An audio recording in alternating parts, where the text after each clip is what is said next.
Well, today on Fast Track, we're heading again into the book of Revelation.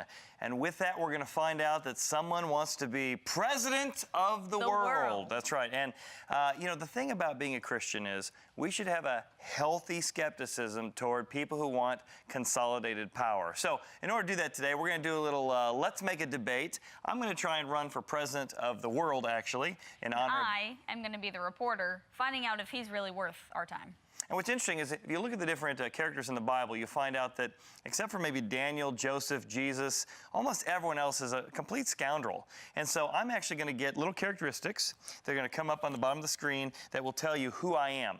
Then I'm going to act that person out during a debate, and you're going to try and guess who I am. I'll play 3 different characteristics. I'll also get a chance to grab some hats to play those characters as we go. So, are you ready for the rules? I think so. As soon as you think you know who I am, go ahead and give it a buzz. We'll give it a test. We'll see if you know. These are actual characters from the Old and New Testament running for president of the world. All right. Well, as we get started here again, let's remember that in the same, I've always wanted to be president of the world, but this gives us a chance to see in the midst of this struggle and this epic challenge to take over the world, how do we make sure the Antichrist doesn't end up in charge of the world as we know it? So, you ready? I think I am. All right, let's make a debate.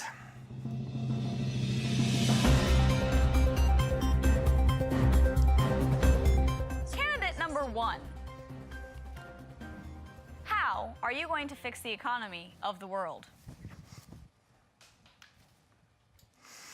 Well, I'd like to say first that I have built this great city. I have built this great kingdom. In fact, it's all mine. I've done it all. In fact, as I look upon all the gardens I have built, as I look upon all the cities I have made, I have come to the conclusion that it is mine, all mine, all mine.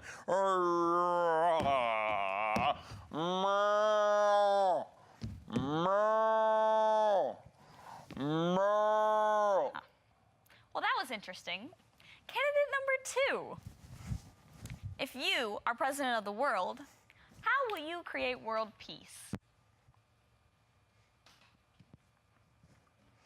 World peace, honey? I don't want world peace. What I want is consolidated power. And you know what's getting in the way of my consolidated power? Those nasty children and grandchildren. If I could just get them out of the way, that I could be king of the world. Where's my little grandchild? Come up here, Sonny. Come here. You look so cute. Oh, sorry, Sonny. All right, how about you? Come here, little boy. Oh, it's so good to see you, son. Yeah, so I'll be able to take care of the whole world and its economy if you just put me in charge. Okay. Candidate number 3. If you're president of the world, how will you create new jobs? Jobs will be an important part of my platform. After the recent conquest of the enemy nations, we showed ourselves to be strong.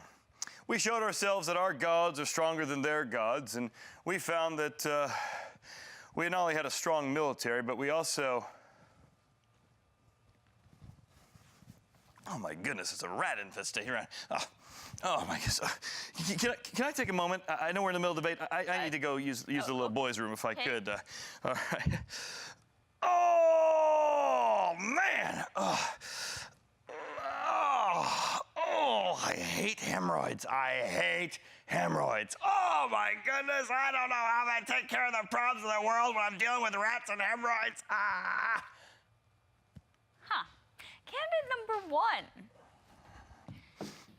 After solving the economy, how are you going to create some new laws to make the world a better place?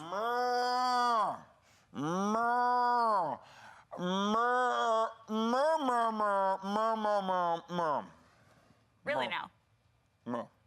Okay, candidate number 2. If you were to go to another country and see the poverty, how would you solve that issue?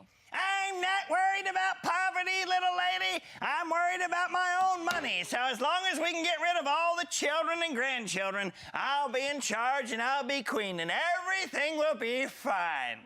We're not worried about the poor. We're worried about the queen.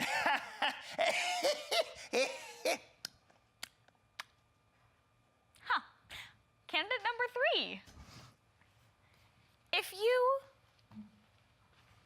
were to create a new law, what would it be?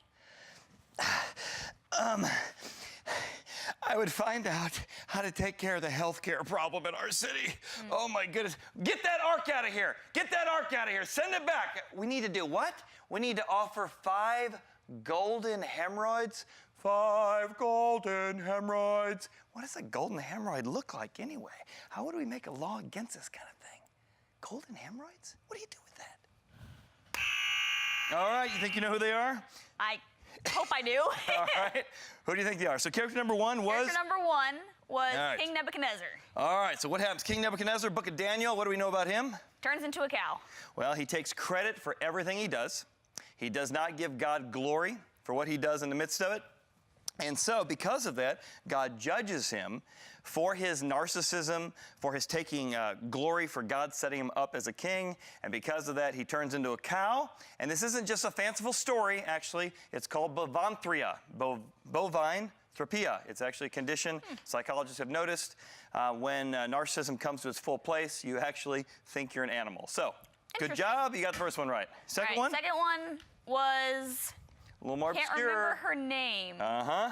But she is the power-hungry lady who killed her children and grandchildren towards the middle of the Bible. Yes, when you were a kid, I used to call her Rabid Granny. Yes. Queen Athaliah. Queen Athaliah, evil queen in the Old Testament, she decided that she would get to power by killing off all her children and grandchildren. Be careful who we trust to be president of the world, all right? How about number 3? And number 3 was the king who stole the Ark of the Covenant. Yes. And their statue kept bowing down to the ark every time that the next day would come. That's right. Philistine king, he actually stole the ark, and Dagon kept dragging. He kept falling over to the ark, and in the midst of that, God smote them with both hemorrhoids and rats. with rats. And God said the way to find repentance is this king of a foreign nation had to offer 5 golden hemorrhoids.